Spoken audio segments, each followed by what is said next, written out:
Today we have a very special edition of Jaclyn Does My Job. I am here with Adam Sherwinski, and I have asked him to teach multiple times what it is like to be a meteorologist. So today he is going to teach me how to do his job. Yeah, you're probably thinking, okay, he's got graphics in the background. Well, we're in the chroma key, so actually what that is the green screen. I call it the chroma key, green screen, same thing. Yeah, it's literally just a green wall right here. As you can see, I have a green tie on for today. That's something you're not supposed to wear. I was going to say, how is that not? Yeah, it kind of is. It kind of does a little bit here. If the light hits it right, it does kind of key out a little bit. So don't wear a green tie. That's rule number one. Don't wear green. Right. And yeah, we've got monitors all around. Folks at home can't see that, but we've got a monitor in front of us so we can see, right? We've got one to our right. And we've got one to our left that we can look through. Again, she's pointing at all the ones. I'm pointing at all the things. Yeah. So there you go. That's kind of the one thing is you want to keep, it's kind of like a mirror. You know, you kind of want to look and make sure that you're walking and following it along, and then you can look and switch.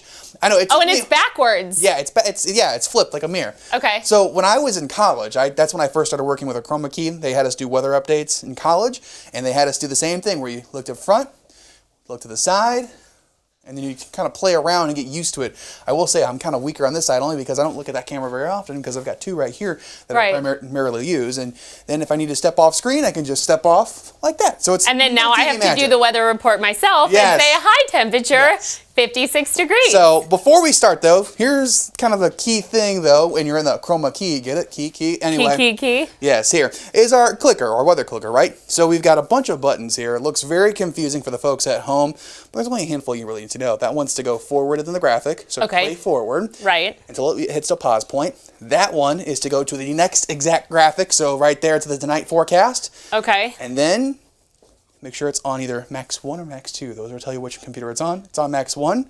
Okay. All right, and if you have to go back for any reason, there's the back button right there. So let's say you get too far ahead. Uh-oh, I got to go back. Well, there you go. Hit the back button. I was going to say, I feel like I'm getting a super crash course. You studied this for years and years and years. I'm getting the 2-minute tutorial live on ciLiving. I had my first weather update when I was a freshman in college, too. Wow. So little baby Adam here. Baby Adam doing the weather. Yep. And so if somebody is watching at home right now and is thinking to themselves, I would like to be a meteorologist, what do you learn in school? What do you need to know? How do you get to where you are? I will tell you right now, this is a fraction of what you learn in school. This isn't even something that, it was an elective that not elective, but a club I did. We did VUTV. For those who wanted to get into broadcasting, they did VUTV, and you know, they got their practice in that way, doing newscasts, all that kind of stuff. But there's not really a course that says, this is how you do TV. It's more like, here's physics, here's science, here's math. Lots of physics, lots of math. Those are the two key components in meteorology. You're probably thinking, wait a minute,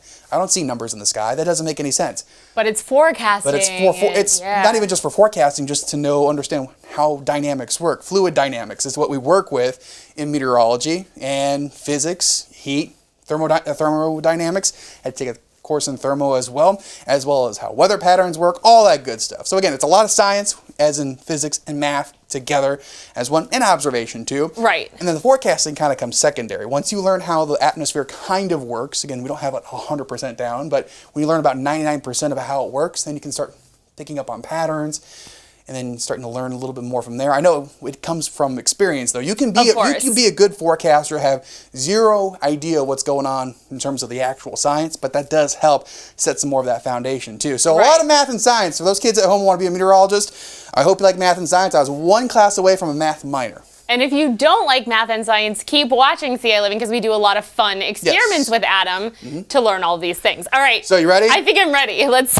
drum roll. There you go. He's passing along the clicker. All right. You think you can do this? I'm going to stand back here and I'll watch. I was going to say, I guess I should walk this way. There you go. All right, here we go. Good luck, Jaclyn. Thank you. And this is not a real weather forecast. No, it's not a real forecast at all. This is my forecast from the other day. I just kind of left up. Yes, this is me trying Adam's job. So how do you usually... What should I say? All right, so in today's weather, the high temperature is going to be 56 degrees and clouds are increasing. As we move into tonight, the temperature is going to drop to a low of 50 degrees. There are storms and winds increasing because tomorrow we're looking at more severe weather, potentially with wind and storms. But the good news is that it is going to be 74 degrees, so we are getting back into those warmer temperatures. Now, this slide, I know I'm supposed to point at stuff, but I don't really know how to read this slide. So, Adam, what am I supposed to say here? That's future track. Here, I'm going to step back on screen for you. Come help me. And so with future track here, we're going to point out some of the features. So we have rain off to the north there. Those are showers. Green means rain, right? Okay. Yellow means a little bit more heavy rain. And then as you get to the reds and pinks, those are even heavier amounts of rain, sometimes even hail possible too. So that's kind of the thing. It looks like a future radar's future track. Oh, I see. Yeah, it's up there. Okay, rain. There's a key right there to kind of tell you what's going on. Mix of snow. That's all just cloud cover. Oh, sorry. Clouds. These are clouds. Okay, clouds over here snow in Decatur. Is blue. See, look at this thing. That's blue. Oh, right. There you go. Okay, so clouds over here. It's a lot harder than you thought it would be sometimes. It's actually a lot harder than it looks. All right, and then. Oh, you skipped one forward. That's okay. That's okay. All right, so now we're at the 7-day forecast. We're at the 7-day forecast. I'll let you finish it. Okay, and so I was told I'm supposed to move in a triangle, right? So this is the 7-day forecast. We're going to start looking at Wednesday with 85-degree temperatures, warming up to potentially 90 Thursday. Again, remember, this is not a real forecast. 88 degrees Friday, and then thunderstorms into the weekend, going on into Monday, but then Tuesday we are back to sunny skies. Back to you, Adam Sherwinski. Okay, so that wasn't too bad. I will say this though, they'll have the camera adjusted. They have it adjusted to my height right now. Oh, I see. I use the chroma key the most here at the station in the morning, but we do have a button to adjust the camera too. So I didn't adjust it because I knew it'd be coming back and forth, and it was weird to readjust. Right. So that's another thing too. We adjust the camera to a certain height. So I am taller than Jaclyn, but I look even taller, I guess, or not as tall. Right. I don't look quite as impressive when I'm on the chroma key. Well, I'm wearing my heels. Yeah, so. that helps too. That helps too. So just keep that in mind. And again, here's proof. You don't want to wear the green. Right. Oh, yeah, because you can see right through it. Can we see the green again? Is that a button? Oh, there. There we go. Thank you. Right back. The control room. I would say we'll leave it right here on the chroma key, the green. And I will say that good job overall. It was your first time. Thank you very much. My very first time ever doing anything weather. So and maybe next time we'll have to get you in to do some forecasting. Ooh, yes. Try it again. Try the next level. Yeah. Well, thank you so much for giving me an overview of your job. Isn't that cool? We can do the chroma key. We can just throw in graphics wherever we want, huh? Well, if you want more information about Adam Sherwinski or have a question for him or want to recommend a science experiment, then you can email him at asherwinski@wcia.com, or you can find us both on social media.